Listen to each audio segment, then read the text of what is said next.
और डोरोथी सोचती है कि वह क्या क्या कबूल करेगा। विस्काउंट और उसके अंगरक्षक जमीन पर घुटने टेक देते हैं और वह शहर में एक अमीर और मशहूर व्यापारी द्वारा चलाए जा रहे एक अवैध जुआघर के अस्तित्व को कबूल करना शुरू करता है। वह बताता है कि यह जगह असल में एक अयाशी का अड्डा है जहां कोई भी, चाहे उसकी सामाजिक स्थिति कुछ भी हो, आकर जुआ खेल सकता है और इसका उद्देश्य कुशल जुआरियों को ढूंढना है। वो आगे बताते हैं कि चूंकि यहाँ सामाजिक स्थिति पर कोई प्रतिबंध नहीं है, इसलिए बेघर लोग अक्सर यहाँ आते रहते हैं और यही उन्होंने संत के बारे में पहली बार सुना था। डोरोथी उत्सुकता से पूछती है कि क्या अन्य कुलीन लोग भी अक्सर इस स्थान पर आते हैं, और विस्काउंट पुष्टि करते हैं कि उनके लिए एक अलग आंतरिक कमरा है। डोरोथी की आंखें चमक उठती हैं, ये समझकर कि कुलीनों के गुप्त रूप से इकट्ठा होने का स्थान एक सुनहरा अवसर है जिसे गंवाया नहीं जा सकता। अगाथा बेहद क्रोधित हो जाती है और उस स्थान के मालिकों को बदमाश कहती है क्योंकि वे भोले भाले लोगों को लुभाने के लिए जुआघर चलाते हैं। डोरोथी यह घोषणा करके छोटी देवी को चौंका देती है कि वो उस जुआघर में जाएगी, जिससे अगाथा सदमे में चीख उठती है। डोरोथी बताती है कि उसका खुद जुआ खेलने का कोई इरादा नहीं है, लेकिन उसे लगता है कि वहां मौजूद रईसों से मिलने का यह एक अच्छा मौका है, जिससे विस्काउंट और उसके अंगरक्षक असमंजस में पड़ जाते हैं।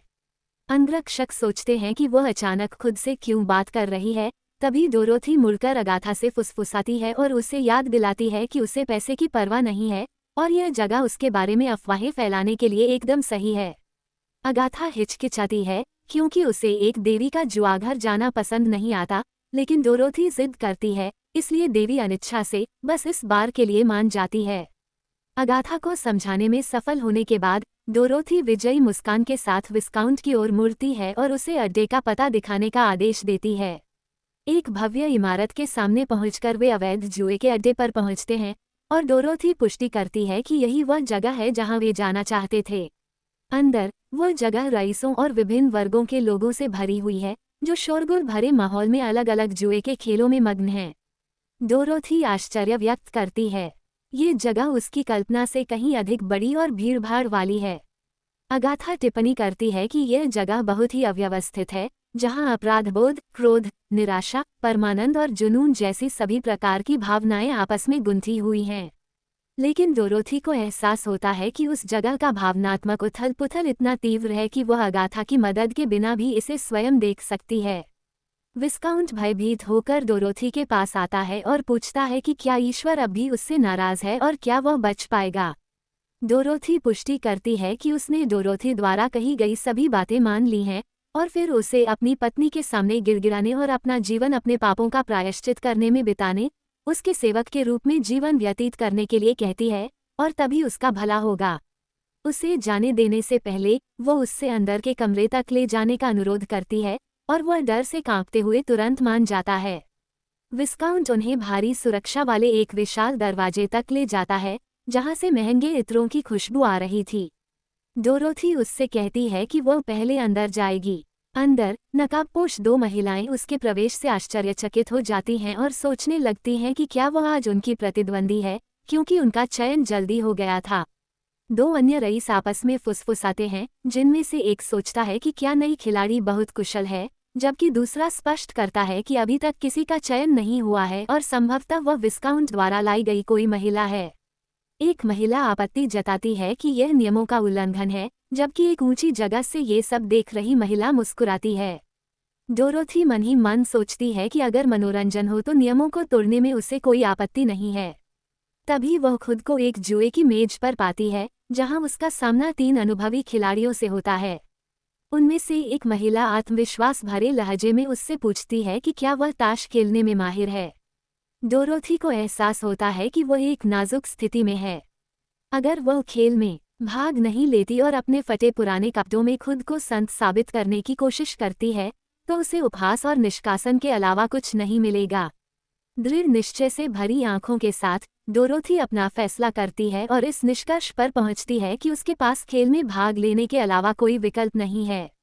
वह अगाथा की ओर मुड़कर उसे अपने फैसले के बारे में बताती है। छोटी देवी को आश्चर्य होता है कि डोरोथी जुआ खेलने का सहारा क्यों लेगी, लेकिन डोरोथी उसे समझाती है कि हालांकि वह जानती है कि वह नाराज है, फिर भी यही एकमात्र तरीका है जिससे वह अपनी योजना के लिए माहौल बना सकती है और जरूरी ध्यान आकर्षित कर सकती है। डोरोथी मन ही मन मानती है कि उसने जीवन में कभी जुआ नहीं खेला, लेकिन हिम्मत जुटाकर वह मानती है कि भाग्य साहसी लोगों का साथ देता है। अगाथा अनिच्छा से मान जाती है और कहती है कि मदद तो उन्होंने ही मांगी थी, इसलिए डोरोथी की योजना का पालन करना सही है। उस क्षण डोरोथी के सामने एक मूलभूत समस्या खड़ी हो जाती है। उसे खेल के नियम नहीं पता होते। डोरोथी छोटी देवी से पूछती है कि क्या अन्य संरक्षक देवताओं में से कोई जुए के नियमों से परिचित है। एक और देवी आत्मविश्वास से प्रकट होती है और घोषणा करती है कि वह नियमों को भलीभांति जानती है। वह डोरोथी को अपने कौशल दिखाने का वादा करती है और उसे पूर्ण दैवीय समर्थन देने का आश्वासन देती है।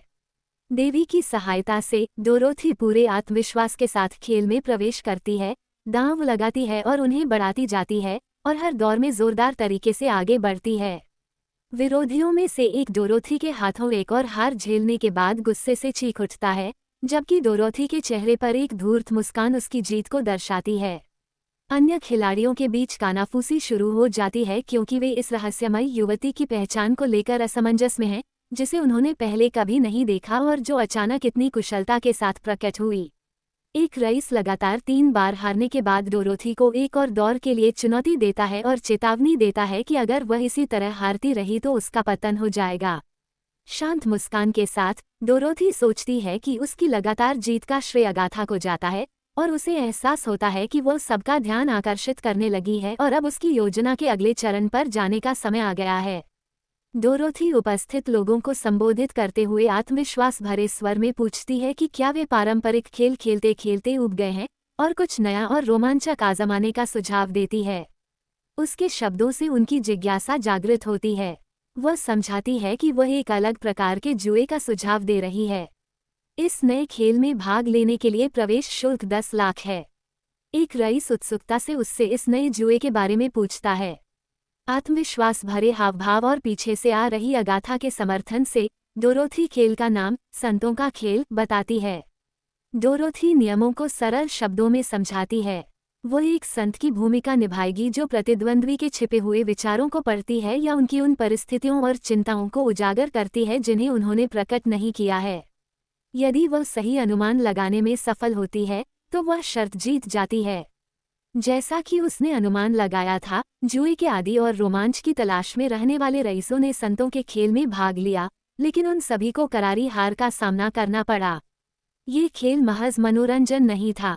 डोरोथी की भविष्यवाणियां इतनी सटीक और विस्तृत थीं कि उन्हें नकारने वालों को भी आश्चर्य और निराशा से भर देती थीं। सेंस गेम का उद्देश्य प्रतिभागियों की नज़र में बदलने लगा और अधिक गंभीर रूप लेने लगा। अंततः जैसा कि उसने योजना बनाई थी, अफवाहें फैलने लगीं और लोग सेंस गेम में दिखाई देने वाली बेघर लड़की के बारे में बातें करने लगे। अफवाहें तेजी से फैल गईं और लोग सोचने लगे कि क्या ये लड़की सचमुच कोई संत थी। ये अफवाहें छोटे कस्बे की सीमाओं को पार कर पूरे क्षेत्र में फैल गईं और एक सच्चे संत के आगमन की घोषणा करने लगीं। कुछ दिनों बाद डोरोथी एक एजेंट के साथ घर देख रही थी और उसने उसे बताया कि यह घर उसके लिए सबसे उपयुक्त है। एजेंट ने भी इस बात से सहमति जताई और इसे एक बेहतरीन विकल्प माना। एजेंट ने घर के विशाल क्षेत्र की ओर इशारा करते हुए कहा कि यह उसकी ज़रूरतों के लिए एकदम सही है। जब एजेंट ने घर की कीमत बताई और जमा राशि का भुगतान करने का तरीका पूछा, तो डोरोथी ने आत्मविश्वास से अपना बैग खोला और कहा कि वह तुरंत भुगतान कर सकती है। सेंस गेम, जिससे उसे कोई पैसा लेने का इरादा नहीं था, की बदौलत डोरोथी ने एक बड़ी रकम अर्जित की जिससे वह अपना घर खरीद सकी। डोरोथी ने सोने के सिक्कों से भरा थैला हैरान एजेंट को सौंप दिया, ये सोचते हुए कि इतना सारा पैसा ढोना झंझट भरा है और राजधानी पहुंचते ही वह सबसे पहले एक बैंक खाता खोलेगी। डोरोथी अपने खरीदे हुए नए भवन के अंदर खड़ी है और बेघर आश्रय छोड़ने का असली कारण बताती है। देवताओं के लिए एक उपयुक्त मंदिर बनाने की उसकी इच्छा। डोरोथी खुद को लोगों की एक विशाल भीड़ से घिरी पाती है जो उसके नए ठिकाने पर उमड़ पड़ी है और सोचती है कि लोगों का ये जमावड़ा फैल रही अफवाहों का सबूत है। लेकिन बेघर आश्रय में उसका छोटा सा कमरा इतनी बड़ी भीड़ को संभालने के लिए काफी नहीं था। डोरोथी को एहसास होता है कि वह जुए के अड्डे में ग्राहकों को आकर्षित करना जारी रख सकती थी, लेकिन उसे लगता है कि एक सच्चे संत के रूप में और एक उचित स्थान पर ग्राहकों को आकर्षित करना बेहतर है, जिससे उसके काम को अधिक औपचारिक और विश्वसनीय रूप मिल सके। डोरोथी भाग्य की विडंबना पर सोचते हुए आह भरती है। अपने पिछले जीवन में तांत्रिक बनने से बचने के लिए उसने हर संभव प्रयास किया, लेकिन अब इस नई दुनिया में उसे अपना स्वयं का मंदिर बनाने के लिए विवश होना पड़ रहा है। यद्यपि यह पहली बार है जब वह आधिकारिक तौर पर तांत्रिक के रूप में कार्य कर रही है, लेकिन अपनी तांत्रिक माता के साथ पले बड़े होने के कारण वह जानती है कि उसे क्या करना है। आत्मविश्वास से भरी हुई वह स्वयं से कहती है कि वो इस दुनिया के लोगों का दिल और दिमाग जीतने में सक्षम है। डोरोथी को एक अच्छा घर मिल जाने पर अगाथा अपनी खुशी जाहिर करती है, लेकिन उत्सुकता से उससे श्राइन शब्द का अर्थ पूछती है, क्योंकि उसने ये शब्द पहले कभी नहीं सुना था। डोरोथी मुस्कुराती है और कहती है कि वो उसे अभी समझा देगी। डोरोथी उत्साह से घोषणा करती है कि उनका पहला कदम खरीदारी करने और ज़रूरी किराने का सामान खरीदने जाना है। कुछ ही देर बाद डोरोथी ने एक भव्य वेदी तैयार कर ली, जिसे उसने खुद बनाए औजारों और खुद खरीदी ताज़ी सामग्रियों से सजाया था। अगाथा वेदी को हैरानी से देखती है और डोरोथी से पूछती है कि ये सब क्या है। डोरोथी उसे समझाती है कि यह शो का हिस्सा है और लोगों को यकीन दिलाने के लिए एक खास स्तर का नाटकीय प्रदर्शन करना जरूरी है। वो आगे बताती हैं कि एक तांत्रिक को एक कुशल अभिनेता होना चाहिए, क्योंकि लोगों के सामने नाटकीय माहौल बनाने से वे आकर्षित होते हैं और जो कुछ हो रहा होता है उस पर ध्यान केंद्रित करते हैं। उन्हें याद आता है कि कैसे सामान्य माहौल ही एक तांत्रिक की सफलता या विफलता निर्धारित करता है। वो अपने अतीत की एक घटना का जिक्र करती हैं, जिसमें एक तांत्रिक ने अपने एक ग्राहक को ये कहकर डरा दिया था कि उसके पूर्वजों की आत्माएं उसके द्वारा किए गए एक बड़े पाप के कारण क्रोधित हैं। अगाथा पूछती है कि क्या मेज पर रखे फल भी इस आयोजन का हिस्सा हैं। डोरोथी जवाब देती है कि ये देवताओं की सेवा के लिए एक वेदी है और अगाथा से कहती है कि वो जो चाहे खा सकती है, क्योंकि अंततः ये देवताओं को अर्पित की जाने वाली भेंट है। अगाथा चौंक जाती है और कहती है कि उसे पहले कभी ऐसा कुछ नहीं मिला। लोग आमतौर पर केवल महत्वपूर्ण मामलों में या गहरी इच्छाओं की पूर्ति के लिए ही भेंट चढ़ाते हैं, और ऐसे मामलों में भी वे एक बड़े जानवर की बलि देते हैं। अगाथा ने ऐसी भेंट पहली बार देखी है। अगाथा एक बेर उठाती है और उसके चेहरे पर अपार खुशी के भाव आ जाते हैं, क्योंकि वह डोरोथी को उसके स्वादिष्ट स्वाद के बारे में बताती है और कहती है कि उसे लंबे समय से ऐसा महसूस नहीं हुआ था कि उसने सचमुच कोई भोजन किया हो। सच्ची मुस्कान के साथ अगाथा ने पूरे दिल से डोरोथी को धन्यवाद दिया। डोरोथी को अगाथा को खुश देखकर गर्व महसूस हुआ और उसने सोचा कि अगली बार उसे कुछ अलग लाना चाहिए। अपने विचारों में खोई हुई डोरोथी को तभी एक नई आवाज़ सुनाई दी, उसे भी कुछ खाना चाहिए, और वह चौंककर पीछे मुड़ी। सफ़ेद बालों वाला एक छोटा देवता उसके सामने प्रकट होता है, हवा में उड़ता हुआ और फल को लालसा भरी निगाहों से देखते हुए कहता है कि यह बहुत स्वादिष्ट लग रहा है। डोरोथी उस नए देवता से उसकी पहचान पूछती है, जबकि अगाथा उसे डांटती है क्योंकि उसने अभिवादन किए बिना ही खाना शुरू कर दिया था। अचानक और भी छोटे देवता प्रकट होते हैं। डोरोथी आश्चर्य से उनसे पूछती है कि वे सब यहाँ कब उतरे। वे सब एक स्वर में उत्तर देते हैं कि उन्होंने ही उन्हें उतरने के लिए कहा था, और डोरोथी की उलझन और बढ़ जाती है क्योंकि उसे याद नहीं आता कि उसने उन्हें ऐसा करने के लिए कहा था। वे उसे स्पष्ट करते हैं कि यह मामला उससे संबंधित है, क्योंकि वही एकमात्र ऐसी इंसान है जो उन्हें बचा सकती है, और उसकी उपस्थिति उनके लिए एक बड़ा आशीर्वाद है। वे बताते हैं कि वे अगाथा के अनुरोध पर बड़ी मुश्किल से खुद को संभाल रहे थे। डोरोथी हिचकिचाते हुए अगाथा से पूछती है कि क्या ये वही हैं। अगाथा अत्यंत प्रसन्नता से पुष्टि करती है कि ये बाकी संरक्षक देवता हैं। नए देवता अपना परिचय देना शुरू करते हैं। सफ़ेद बालों वाला देवता होटी है, जो बच्चों का देवता है, और गुलाबी बालों वाली देवी वेस्टा है, जो चूल्हे की देवी है। फिर काले बालों वाला देवता आगे बढ़ता है और अपना परिचय माग के रूप में देता है, जो युद्ध और रात्रि का सेनापति है। वह डोरोथी से पिछली बार उसका बिस्तर तोड़ने के लिए माफ़ी मांगता है, ये स्पष्ट करते हुए कि वह अपनी शक्ति पर नियंत्रण नहीं रख सका, और वादा करता है कि भविष्य में वह अधिक सावधान रहेगा। डोरोथी अपनी भावनाओं पर काबू रखने की कोशिश करती है और घबराहट भरी मुस्कान के साथ जवाब देती है कि कोई बात नहीं। फिर उनसे पूछती है कि क्या वे सभी हर दिन उसके साथ रहेंगे। देवता उसके प्रश्न पर प्रसन्न होते हैं और उत्साहपूर्वक उत्तर देते हैं कि वे सभी उसके साथ रहेंगे। उसी क्षण डोरोथी को अपनी मुसीबत की गंभीरता का एहसास होता है और उसे याद आता है कि साम्राज्य में 8 देवता हैं। वह घबरा जाती है, क्योंकि अगर अकेले अगाथा ही उसके लिए बोझ है, तो वह बाकी सभी से कैसे निपटेगी। डोरोथी की घबराहट देखकर अगाथा हस्तक्षेप करती है और अन्य देवताओं से धीरे चलने को कहती है, क्योंकि वे डोरोथी के लिए मुश्किलें खड़ी कर रहे हैं। देवता इस बात पर सहमत होते हैं कि वे सभी केवल आवश्यकता पड़ने पर ही अवतरित होंगे। वे समूहों में संगठित होकर बारी बारी से उससे मिलने जाते हैं और अचानक बात करके उसे चौंकाते नहीं हैं। डोरोथी देवताओं के आगमन से मची अफरा तफरी पर विचार करती है, सोचती है कि अभी सभी देवता अवतरित नहीं हुए हैं, फिर भी बहुत शोर है, और उसे राहत मिलती है कि अगाथा उन्हें संगठित करने और मार्गदर्शन करने का जिम्मा संभाल रही है।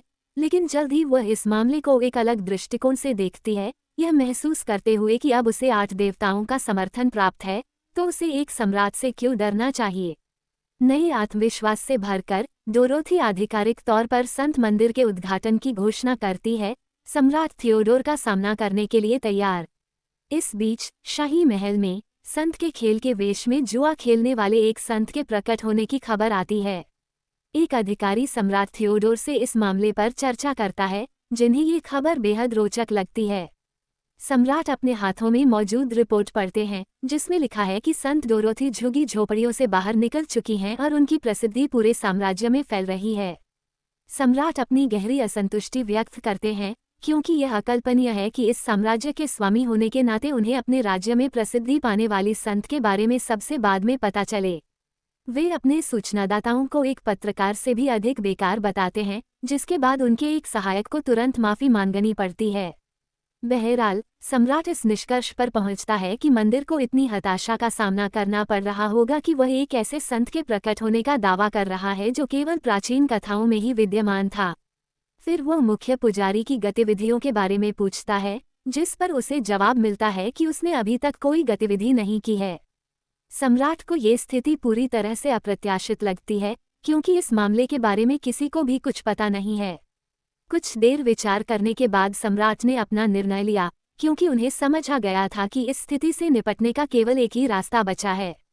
उन्होंने अपने सहायकों को सख्त आदेश जारी किया, जिसमें उन्होंने चुपचाप और यथाशीघ्र उस महिला के बीच संबंध की जांच करने का निर्देश दिया जो स्वयं को संत बता रही थी, और फिर उन्होंने स्पष्ट स्वर में कहा कि वे उस संत को उनके समक्ष लाएं। डोरोथी के मंदिर में बड़ी संख्या में लोग एकत्रित हुए और महिलाएं आपस में बातचीत करने लगीं। एक ने दूसरी से पूछा कि क्या वह भी संत के दर्शन करने आई थी, और दूसरी ने जवाब दिया कि उसका छोटा भाई कुछ समय पहले यहाँ आया था। एक युवक डोरोथी के सामने बैठा है, वह चिंतित प्रतीत हो रहा है क्योंकि डोरोथी कुछ समय से चुप रही थी, और उससे पूछ रहा है कि क्या उसे कुछ महसूस हो रहा है।